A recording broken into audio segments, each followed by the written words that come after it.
Danny Gagnon le 4 août 2022. On vient de changer de journée. L'immaculation.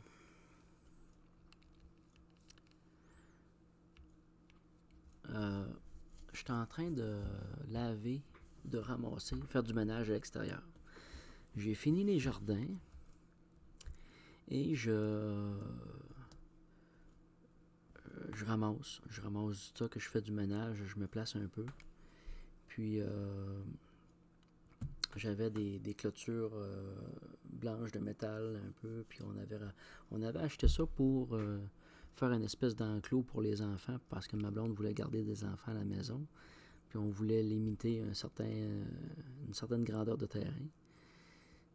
Puis après réflexion, après 2 années de recul, 2-3 années de recul, qui a un petit côté aberrant à l'exercice, même si c'est pas une mauvaise chose. Un enfant, c'est tellement rapide des fois, là. Donc, j'étais en train de ramasser les tuyaux. Puis pour moi, ramasser puis serrer, ça veut dire aussi laver. Alors, je suis en train de laver des tuyaux que ma blonde avait relevés puis à côté sur le clapier des lapins. Donc, il y en avait une partie sur le clapier des lapins. Il y en avait une autre partie encore au sol. Donc, tout ce qui était debout avait été lavé par la pluie. Et ça avait comme séché puis collé. Et tout ce qui était au sol était comme plein de terre, mais mouillé un peu, tu sais. Donc, je me suis installé sur des bancs et je fais le nettoyage de tout ça, puis je me rends compte que avant de laver, je vais passer un petit coup de brosse. Je me rends compte que mon petit coup de brosse sur ce qui est sec puis passé, ancien, est relativement pas si pire, mais j'observe le travail du temps et j'observe l'œuvre de l'air et du soleil. Et je me rends compte qu'avec le temps, la situation de la propreté de l'objet n'y changerait pas grand-chose. Qu'elle resterait toujours comme poudreuse et salie. Et sans plus. Même si le vent viendrait faire son travail avec des particules qui viendraient, le tuyau ne deviendrait jamais propre. Et je prends mes tuyaux qui sont au niveau du sol et j'en sors quelques-uns. Puis là, je me rends compte que si je les laisse chasser, puis je les fais pas à mesure, ça colle puis c'est bien plus dur à nettoyer. Fait que là, je me rends compte qu'il faut qu'ils soient mouillés. Je me rends compte aussi que quand je les lave, c'est préférable des mouiller, des frotter par mon action.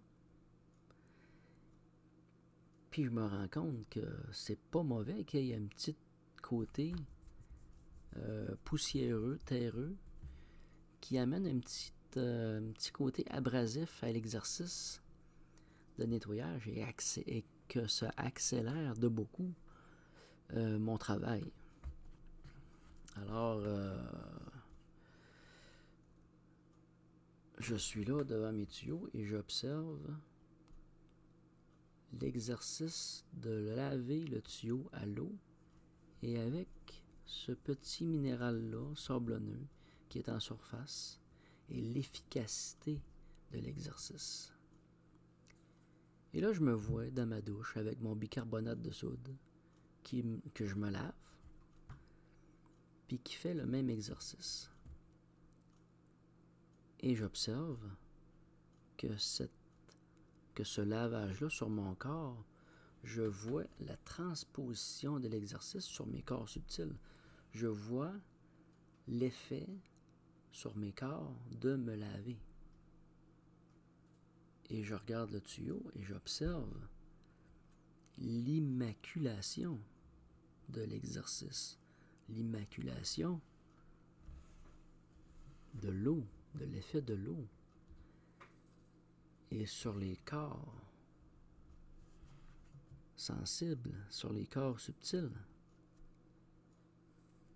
Et ce qui me vient à l'esprit, c'est l'Immaculée Conception.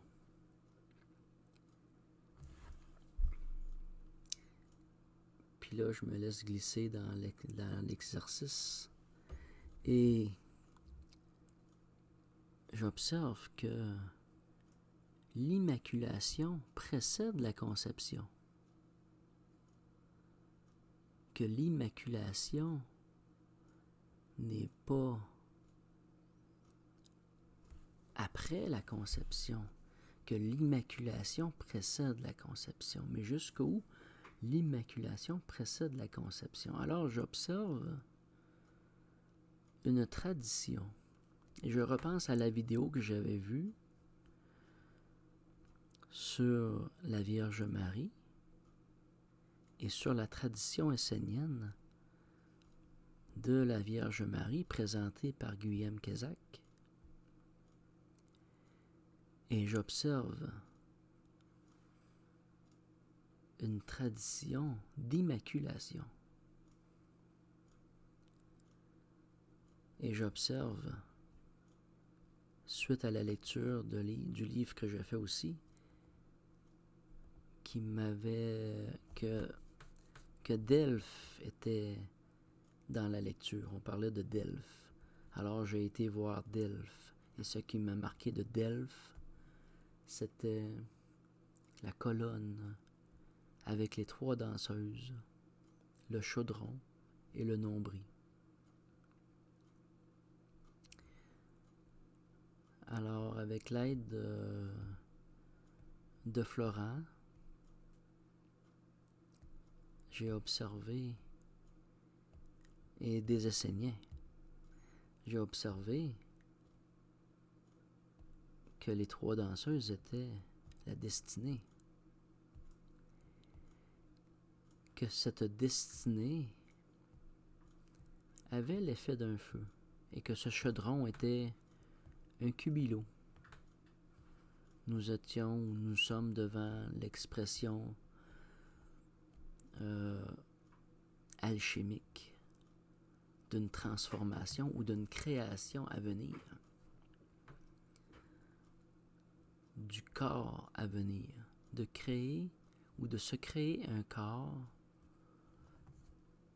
vers l'immaculation, vers une perfection de son corps à venir. Et je reviens à l'immaculation ou l'immaculée conception.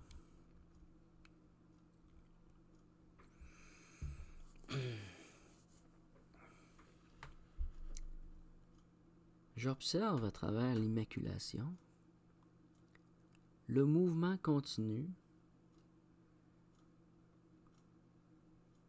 vers des états conséquents ou différents. Comme un mouvement de roue qui tourne, un mouvement perpétuel pour permettre l'immaculation. Et j'ai observé dans les cycles de passage dans notre vie, de toutes les morts que l'on vit de notre vivant et de toutes les renaissances que l'on fait de notre vivant, de toutes nos fulgurations et sublimations, de tous nos changements de conscience, de notre mutation de corps de conscience, et qui est un mouvement perpétuel vers une immaculation, fulguration, sublimation, illumination, immortalité. L'être ou le mouvement de ce principe est immortel. Nous observons notre être immortel à travers le mécanisme et j'observe la boucle. Et j'observe la boucle qui nous amène dans une perfection, dans la compréhension, d'en être conscient. À partir du moment que tu n'en es pas conscient, cette boucle est une prison. Mais à partir du moment que tu comprends que ce mouvement qui est dans le Nun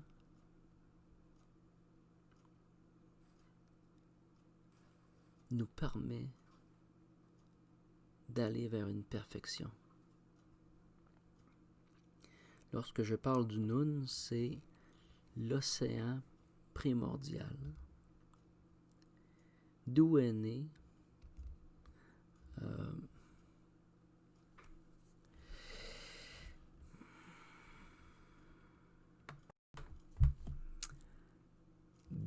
Atum. Atum, pour moi, c'est un état de conscience. L'état de conscience que je parle là, on peut parler de la conscience christique, mais je vais vous emmener à un autre état de conscience d'Atum qui est, que j'ai observé dans les vidéos que j'ai vues avec la Nouvelle Acropole France, qui est, pour moi, la vidéo que j'ai faite sur l'hyperconscience. Lorsque tu observes l'hyperconscience, tu observes l'océan primordial et tu observes l'action d'Atum. Tu observes l'action de création, de l'auto-engendré. Et ce qui est singulier aussi, c'est que dans la dernière vidéo de Florent, nous observons qu'il parle de l'océan primordial, du Nun. Mais je ne sais pas s'il s'en est rendu compte. Mais en écoutant la vidéo, pour moi, ça me sautait aux yeux d'entendre ce qu'il a présenté. Qu'il a parlé de l'océan primordial et de cette conscience d'Atum qui nous habite dans chaque instant. Alors, l'immaculation est une tradition fantastique, une tradition qui commence d'abord par soi-même et que si on est capable, au mieux qu'on peut, c'est d'emmener notre famille au mieux, ou notre famille spirituelle, de gens qui nous ressemblent spirituellement, et d'être dans ce principe et dans ce mouvement personnel, familial et communautaire, créer un environnement favorable à l'immaculation.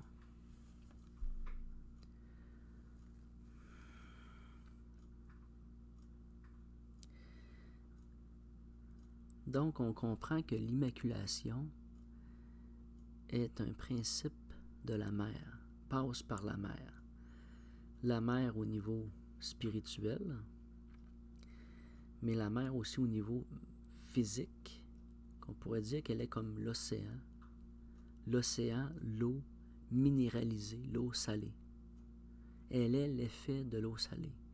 Tu sais, je parlais que je voyais, que je pouvais comparer l'effet d'immaculation, mais lorsque tu observes une pierre que tu recueilles sur la grève, tu vois l'effet du ressacle Et tu vois l'effet de l'eau salée. Et tu vois l'effet de parfaite propreté de la pierre et du polissage. Tu vois l'effet d'immaculation de façon physique.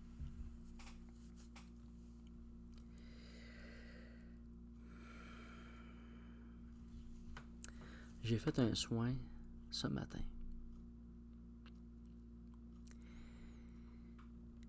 Et ce soin m'a emporté dans une communauté qui a existé il y a longtemps.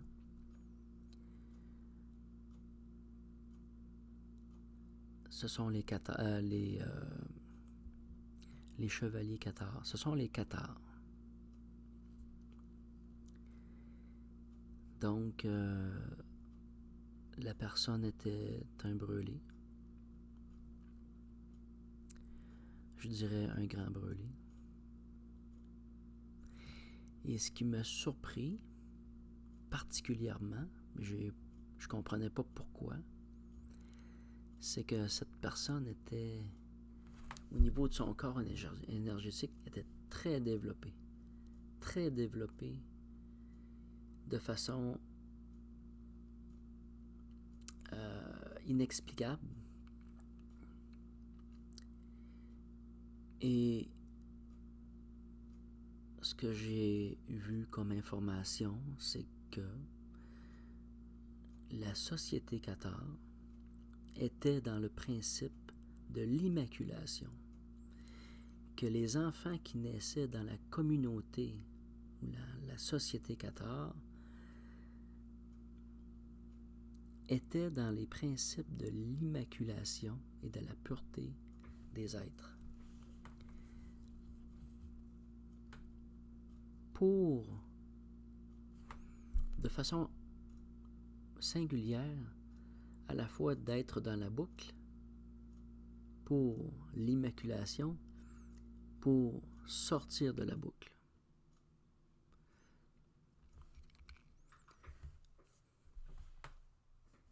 Et de ne plus revenir dans des corps de prisonniers, mais d'aller vers des êtres libres. Des êtres libres.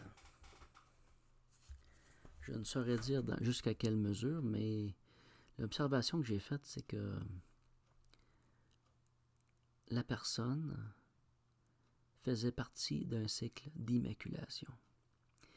Et ce qui s'est passé a été une tentative de destruction du principe d'immaculation dans les actions qui ont été commises.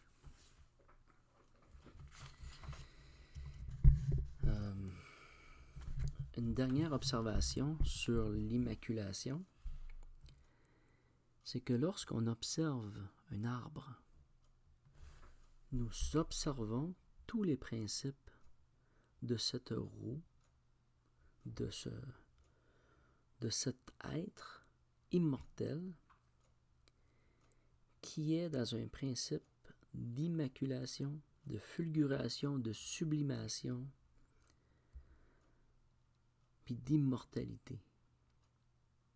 L'arbre réunit à lui seul tous ces principes pour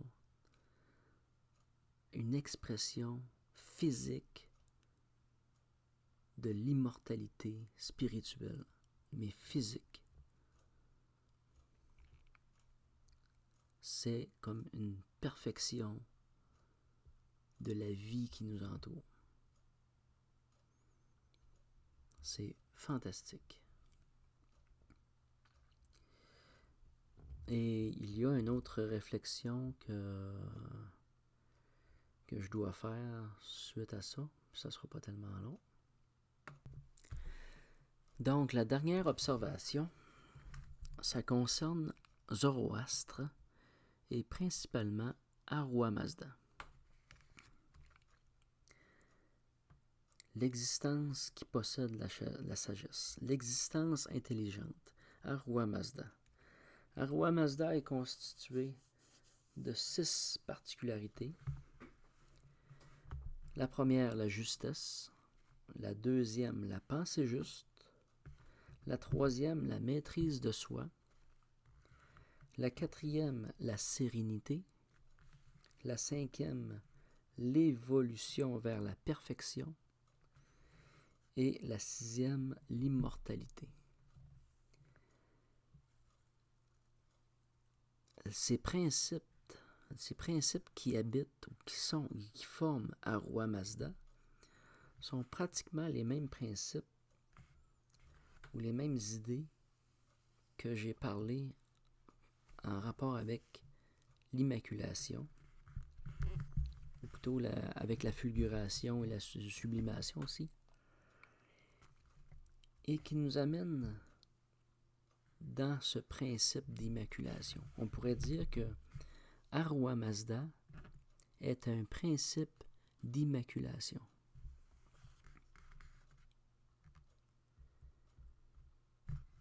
D'aller vers l'être qui a la sagesse infinie.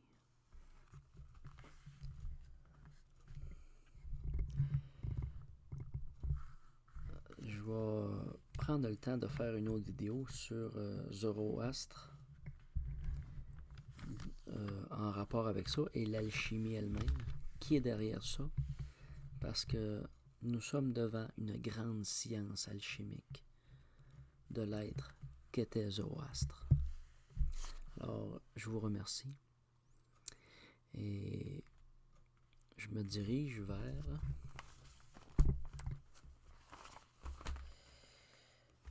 le char céleste.